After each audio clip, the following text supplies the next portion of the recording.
السلام علیکم ویورس، آپ کا ہوسٹ منصور آپ کے پروگرام بن بلائے مہمان کے ساتھ. آج آپ سوچ رہے ہوں کہ میں کہاں پہ ہوں. میں بلوچستان جوہر میں ہوں اور بہت ہی پوسٹ سینئر سمجھ لیں جتنے بھی پاکستان میں آج بہت بڑے بڑے ایڈیٹرز اور کیمرہ مینس جو استادوں کے استاد، رائٹر، پروڈیوسر، ڈائریکٹر، بہت کچھ میں ملیں گے تو بتاتا ہوں. خالد بھائی ہیں فالو. آج جو میرے ساتھ ہیں خالد ظفر صاحب، writer, director, producer, actor, most senior. اور خالد بھائی کی سب سے بڑی بات کہ آج جو میڈیا میں کیمرہ مینز، ایڈیٹرز بہت ہزاروں کی تعداد میں شاگرد ہیں، میں بھی ان کا شاگرد ہوں. آپ کے سامنے خالد ظفر صاحب. السلام علیکم خالد بھائی. وعلیکم السلام. خالد بھائی کیسے ہیں آپ؟ ٹھیک ہیں؟ ہاں اللہ کا شکر ہے. آپ نے بلایا نہیں اور میں یہاں آ گیا آپ کے گھر پہ. جیسا میرے پروگرام کا نام ہے بن بلائے مہمان، تو ہم ڈھونڈتے ڈھونڈاتے آ جاتے ہیں اور وہ دکھانا چاہتے ہیں کہ لوگ جو کیمرے کے اسکرین کے ساتھ اچھے سیٹ پر ہوتے ہیں اور اپنے عام زندگی میں نیچرلی طور پر کیسے ہیں. آپ پیدا تو شاید 23 اکتوبر کو بھی تھے. سن نہیں بتاؤں گا کیونکہ سن بتاؤ. نہیں عورتوں کی عمر بھی نہیں، آگے مردوں کی مانی. کیونکہ جب میں 55 کا تھا تو میں انٹر میں تھا اور میں خالد بھائی کے پاس ہی کام کر رہا تھا. خالد بھائی کا میوزک چیلنج کا جو پروگرام تھا وہ ندا اسٹوڈیو کے سی او بھی تھے. یہ تو ندا اسٹوڈیو کیا کہانی تھی؟ ایکچولی تو وہ خود بخود بن گیا ایک ادارہ. میں نے آڈیو اسٹوڈیو بنایا تھا، ریڈیو میں کام کرتا تھا. اچھا. تو برانڈڈ پروگرام ہم بناتے تھے. تو ایک اسٹوڈیو تھا تو وہاں میں جاتا تھا اور پروگرام بولتا تھا مختلف پروڈکٹ کے، بروک بانڈ کا، یامہا موٹر سائیکل کا، اور صابنوں کے، اور الادین بیٹری سیل، اور مطلب اس طرح کے مختلف پروگرامز ہوتے تھے برانڈڈ، وہ بنتے تھے. پھر ایک دور آیا کہ پرائیویٹلی پروڈیوس ہونے والے 35 mm کے اشتہار بھی بنائے میں نے. تو وہ جومیٹک ٹیپ لینے لگے ٹی وی والے. وہ ایک سستا کام تھا 35 mm کے مقابلے میں، کہ اتنا بڑا اسٹوڈیو، لیب، یہ وہ. یہاں چھوٹا سا کیمرہ، چھوٹے سے کمرے. اب تو خیر اس سے بھی زیادہ چھوٹے ہو گئے ہیں. میں نے یومیٹک کا زمانہ دیکھا ہے. ہاں، اب تو ایک کمپیوٹر پہ سارا کام ہو جاتا ہے. تو اس کی تو لائبریری بھی بہت بڑی تھی. تو خالد بھائی وہ جو یومیٹک کے زمانے میں، بیٹا کے زمانے میں آپ کے پاس ہے، وہ زمانے میں اور اب کی ٹیکنالوجی میں آپ کیا سمجھتے ہیں؟ کیا فرق ہے آپ کو؟ کیا محسوس کرتے ہیں؟ ناظرین سننا چاہیں گے. اس زمانے میں جو کام تھا نا وہ پرفیکٹ ہوتا تھا. مثلا اب جیسے ایڈیٹنگ کر رہے ہیں ہم، تو ہم ایڈٹ کر کے پورے پروگرام کو بنا لیا. آخر میں جا کے احساس ہوا کہ شروع کے دوسرے منٹ پہ ایک ہم غلطی کر کے آ گئے ہیں. تو اب کیا کریں؟ تو اب پھر یہ ہوتا تھا واپس اسی جگہ جاؤ، وہاں پہ پھر ایڈیٹنگ صحیح کرو، جوائنٹ صحیح لگاؤ، اور پھر دوبارہ سے پورا کرو. اب تو ٹائم لائن ہے، اس پہ رکھا ہوا ہے. شروع میں خراب ہو گیا، کاٹ پیٹ کے، اور پھر وہاں سے آگے بڑھے ہوئے ہی ہیں. تو ہمارے ساتھ یہ ایک وہ ہوتا تھا اس زمانے میں. 35 میں اس سے مشکل تھا کہ اس میں تو آدمی کیمرے کی آنکھ سے دیکھ کے بس ریکارڈ کر رہا ہے، شوٹ کر رہا ہے، اور ساؤنڈ الگ ریکارڈ ہو رہی ہے اور پکچر الگ ریکارڈ ہو رہی ہے. پھر لیب میں جا کے دھل رہی ہیں، اس میں بھی 2-3 دن کا ٹائم ہے. پھر جا کے پتہ چلتا تھا کہ کیا ہے کیا نہیں ہے، آپ نے کیا کیا. اب یہ ہے کہ مانیٹر ہے، اسکرین ہے، کیمرے کے پیچھے لگی ہوئی ہے، ویو فائنڈر لگا ہوا ہے، آپ دیکھ رہے ہیں کہ کیا ہو رہا ہے. نیڈل بتا رہی ہے کہ کیا ڈیجٹ ریکارڈنگ کیسی جا رہی ہے، ہیڈ فون لگا ہوا ہے. تو آسانیاں ہیں. لیکن اس وقت کے کام میں اب کے کام میں کوالٹی اس وقت اچھی تھی یا اب کوالٹی زیادہ اچھی ہے؟ اسکرین پہ کوالٹی اب اچھی ہے. اب اچھی ہے. اس وقت کوالٹی یہ تھی کہ چونکہ جو ڈائریکٹر تھا اس کی مہارت اتنی ہوتی تھی کہ وہ آف اسکرین فیصلے کر لیتا تھا. اب ٹیبل پہ بیٹھ کے فیصلہ ہوتا ہے, ظاہر ہے ہر اینگل سے شوٹ کر لو, یہاں سے بھی, وہاں سے بھی, وہاں سے بھی, وہاں سے بھی, کوئی تو صحیح آئے گا. تو یہ بنیادی فرق ہو گیا ہے. لیکن اسکرین اب زیادہ اچھی اور سجی ہوئی آتی ہے بیکاز کے آپشن بہت ہیں ٹیبل پہ بیٹھ کے. آپ کی اسکرپٹ رائٹنگ میں کون سی ایسی چیز جس سے آپ مطمئن ہاں میں نے لکھا, اچھا لکھا؟ بہت سارے لکھے ہیں, اور ایک ڈرامہ تھا, سیریز تھی بابو بے قابو, جی ہاں, وہ میں نے کیا. بابو بے قابو. ملک انوکھی کو ملک لے کے. انوکھی کو, ٹھیک ٹھیک. وہ اچھا تھا, سٹ کام تھا, چھوٹا ہلکا پھلکا. اور اسی طرح اور ایکٹنگ میں آپ کا ایک شاعرانہ انداز تھا, پی ٹی وی کوئی ڈرامہ تھا, میرا وہ ڈرامہ کیا تھا تھا وہ؟ آسمان تک دیوار. آسمان تھا, ٹھیک. اس میں شاعر کا کریکٹر کیا تھا. شاعر کا کریکٹر کیا تھا. اور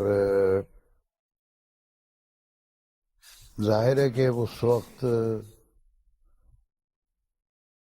وہ اچھا لگا لوگوں کو, مجھے بھی اچھا لگا تھا. سر آپ کا اتنا ایکسپیرینس ہے, کوئی ایسا اداکار, کیریکٹر رائٹر, ڈائریکٹر جس کے ساتھ آپ نے کام کر کے زندگی میں کہا میں نے کام کیا یادوں میں؟ ایک ڈرامہ تھا, اتفاق ہے دیکھو,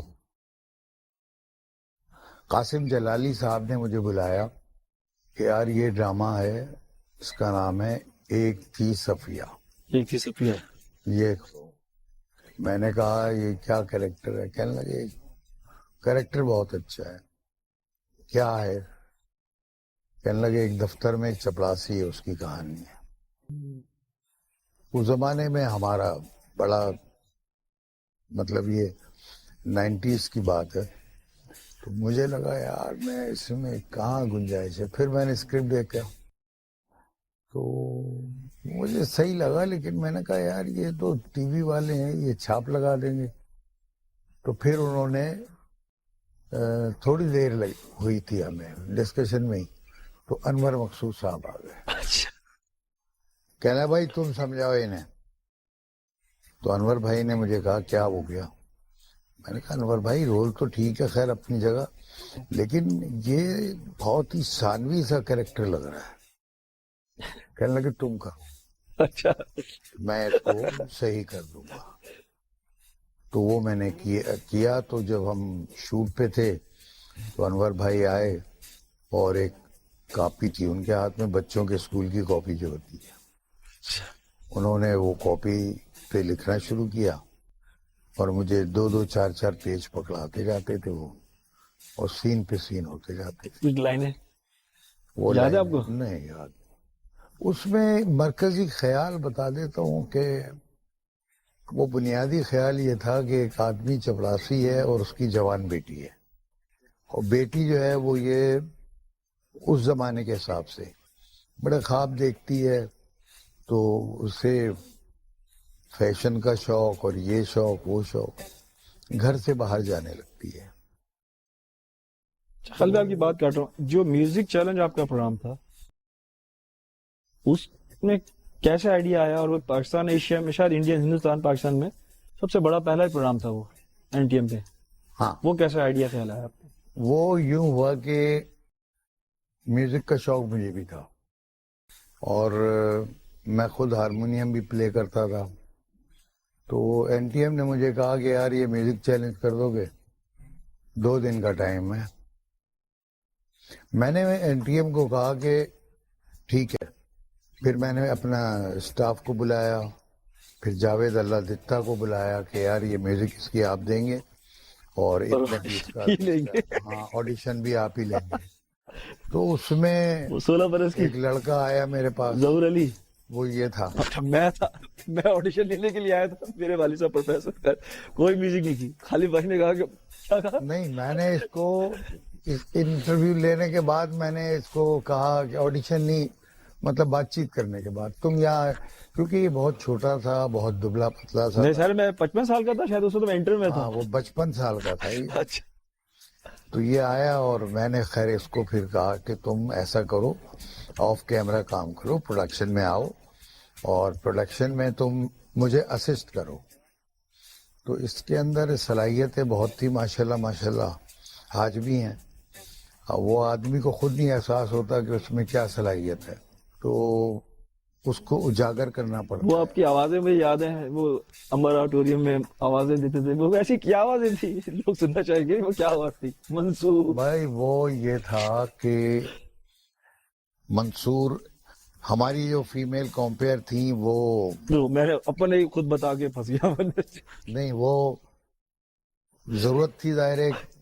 یاسر اختر کو لیا تھا، پھر ہم نے شارق رومی کو لیا تھا، پھر ہم نے ارشد محمود کو ارشد لیا تھا. محمود کے لیے تو اب ہوسٹ ایسی چاہیے کہ جو گا بھی سکے، اور 2 لائنیں استائی گا دے، انترا گا دے، کیونکہ اس میں مختلف سیگمنٹ تھے. تو یہ کسی کو لے آئے. اب تو وہ فیلڈ میں نہیں ہے شاید، پتہ نہیں سر، وہ بہت پرانی بات. پرانی بات ہو گئی. تو یہ جس کو بھی لائے تھے تو اب یہ ٹھیکیدار کہلائے، ذمہ دار کہلائے، کہ اس کے گارجینز کہلائے اتنے سے بچے. تو ان کو اس لیے آوازیں لگتی تھی. یاسر بھائی سے کیا ناراضگی تھی آپ کی؟ یاسر اختر، جی اسی ہوسٹنگ میں. ہاں اس میں یاسر نے بہت تنگ کیا. نہیں سر، میرے پاس یاسر بھائی بھی سن رہے ہوں گے. سن لے، اصل میں اب ایک وہ شو میرے چل سینئر رہا ہے. استاد ہیں ویسے. نہیں، ایک شو چل رہا ہے. اب اچھا. آپ اس میں ایسے کر کے آپ نے ٹرن لیا، بال تھوڑے ہل گئے، تو وہ کانشیس بہت تھا، بیوٹی کانشیس. اچھا اب اس بیوٹی کانشیسنیس میں یہ ہوا کہ 12 گھنٹے میں ایک ایپیسوڈ بن رہی ہے، اچھا. اور بعد میں ہم نے 2 اور 3 بھی ایک شفٹ میں نکالی. تو خالد بھائی وہ جو 12 گھنٹے ناظرین اور نئے جو اس فیلڈ میں آنا چاہتے ہیں کہ وہ 12 گھنٹے آج کی جو ٹیکنالوجی ہے اس حساب سے کتنا لاس تھا؟ بھائی یوں سمجھ لو کہ لاکھوں روپے کا لاس تھا. وہ شفٹ کے حساب سے کام ہوتا ہے. آڈیٹوریم جو ہے وہ اتنا لمبا ٹائم کے لیے ملتا نہیں تھا. پھر اے سی چلاؤ، اے سی کی الگ کاسٹ آتی ہے. پورے ہال کی 800 آدمی بیٹھتے تھے اس میں، وہ یاد ہے مجھے. یاد ہے نا تمہیں. پھر ایک ٹائم کا کھانا، تو پھر 2 ٹائم کا کھانا، تو پھر چائے، پھر یہ پھر وہ، اوور ہیڈ بہت بڑھ جاتے تھے. خالد بھائی آپ کی جنریشن کو آپ کیا پیغام دینا چاہتے ہیں اس فیلڈ میں آنے کے لیے؟ کہ پڑھا لکھا آنا چاہیے یا عام گھر سے؟ نہیں، تعلیم تو بنیادی بات ہے، چاہے پہلے کی بات ہو یا آج کی. تعلیم حاصل کر کے آئیں. اس لیے کہ جب تعلیم آدمی حاصل کرتا ہے تو اس کے مشاہدے میں بہت ساری چیزیں آ جاتی ہیں جو ڈائریکٹر کو، پروڈیوسر کو سپورٹ کرتی ہیں کہ یار یہ بہت ساری باتیں بتانے کی نہیں ہوتی. یعنی ہر بات تو بتائی نہیں جاتی، وہ آپ کو خود ازیوم کرنی ہوتی ہے. کرنٹ افیئر بھی آپ کو پتا ہونا چاہیے، جنرل نالج، آئی کیو، یہ ساری چیزیں ضروری ہیں. اب اگر آدمی تعلیم کم ہو اور ظاہر ہے نشست و برخاست کا بھی اسے کچھ پتہ نہ ہو تو وہ تو ضائع ہی کرے گا کام کو. خالد بھائی ماشاءاللہ آپ نے اتنی زندگی دیکھی، دنیا دیکھی، آپ نے، آپ کے ہزاروں شاگرد، ہزاروں دوست، ایکٹر. کوئی بچپن کی کوئی ایسی یاد، ایسی بات جو یاد آتی ہے کہ اللہ پاک کاش میری ماں ہوتی اور وہ ماں مجھے وہ سین میں بات دوبارہ آ جائے یا وہ وقت دوبارہ آ جائے؟ کوئی ایسی یاد؟ کبھی کبھی ایسا ہوتا ہے کہ میں روحانی طور پہ اپنے بچپنے میں چلا جاتا ہوں. اور ایک صرف بچپن ہی نہیں، نوجوانی بھی، اس میں بہت ساری یعنی اس ایریے میں جب جاتا ہوں تو روح تک سیراب ہو جاتی. اور آدمی کسی بھی عمر کا ہو اس کو ماضی ہی اچھا لگتا ہے. ماضی اچھا لگتا. ماضی اچھا لگتا ہے. تو اس کے لیے تو یہی ہے کہ، لیکن یہ کہ وہ جو میں وہ انرجی فیل کرتا ہوں، یعنی اس وقت جو انرجی تھی میرے اندر، وہ انرجی بھی آ جاتی. اچھا خالد بھائی آج کل آپ کیا کر رہے ہیں ڈرامے کے علاوہ، پروڈکشن کے علاوہ؟ نہیں، پروڈکشن تو ایز سچ کوئی بھی نہیں کر رہا. میں ڈراموں میں ایکٹنگ کر رہا ہوں، آفر آ جاتی ہے تو میں کام کر لیتا ہوں. ادروائز پہلے جیسا میں ورکولک تھا کہ اسکرپٹ بھی لکھ رہا ہوں, ڈائریکشن بھی دے رہا ہوں, ایکٹنگ بھی کر رہا ہوں, کیمرے کے پیچھے بھی ہوں, کیمرے کے آگے بھی ہوں, اور مارکیٹنگ بھی کر رہا ہوں, وہ اب ظاہر ہے کہ نہیں ہے. تو اب یہ ایک ایج کا بھی فیکٹر ہوتا ہے کہ آدمی کب تک کتنا کرے گا, تو وہ سارا کچھ ہے. اور پھر یہ سیٹ بیک ہو گیا مکان کا میرے, تو پھر میں تھوڑا ڈسٹرب رہا ظاہر ہے, تو سلو ہو گیا کام. اچھا خالد بھائی, پہلے کے جو ڈرامے تھے اور آج کے ڈرامے, تو پتہ نہیں لگتا کہ ڈرامہ چل رہا ہے یا گھر میں فساد چل رہا ہے. یعنی جو چیز ہماری نیچرلٹی میں ہوتی نہیں ہے, وہ ہر آدمی بڑا گھر, بڑی ہی خوبصورت ہیروئن, یعنی آدمی پوش کار. پہلے آپ کے وہ جو ڈرامے بنتے تھے, وہ رائٹر کا کیا پلاننگ کیا ہوتی تھی؟ آج سے 30-40 سال پہلے کی بات بتا رہا ہوں. ایکچولی ٹی وی جو ہے نا, یہ ریڈیو کا بچہ ہے. ٹی وی ریڈیو کا بچہ ہے. ریڈیو میں جب کوئی اسکرپٹ لکھا جاتا تھا, یہ 60s 50s کی بات کر رہا ہوں میں, 50 سال 50-60 سال پہلے, تو اس وقت یہ ہوتا تھا پروڈیوسر اور رائٹر بیٹھ کے سوچتے تھے, بالکل اسی طرح جیسے کہ ایک شعر کہا جاتا ہے ڈرامے. اس طرح سوچتے تھے کہ معاشرے میں ہمارے کتنی خرابیاں ہیں, یا معاشرے کو کس جگہ پہ اصلاح کی بہت زیادہ سخت ضرورت ہے. اب جیسے اس زمانے کے رائٹر اس طرح بھی سوچتے تھے کہ پردے کا رواج تھا. ایک ڈرامہ مجھے یاد آ گیا, کھڑکی کے نام سے تھا غالباً. ایک ماں اور ایک بیٹی ہے. اب آپ کو ذرا سا بتا رہا ہوں بیٹا. اب وہ بیٹی کو ہر وقت وہ کھڑکی بند رکھ, کھڑکی بند رکھ. کھڑکی کھلتی تھی, نیچے دروازہ ہے, نیچے بازار ہے, وہاں پان والا ہے, اور وہ کہیں آنکھ مٹکا نہ کر رہی ہو.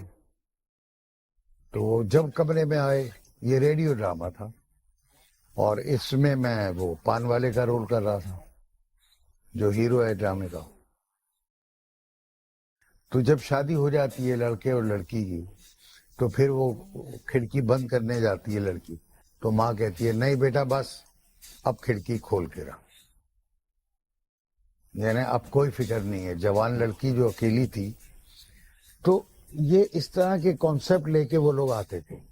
اور وہ یہ ایک میں نے تو ایک ایسی تفریح ڈرامہ بتا دیا, لو اسٹوری ٹائپ کا, لیکن یہ کہ اس میں معاشرہ سدھار بات ہوتی تھی. اب جو ہے وہ اس کے میننگ لیس ہے, اس کے معنی سمجھ میں نہیں آتے. ہم لوگ ٹی وی اورینٹڈ سوسائٹی ہیں.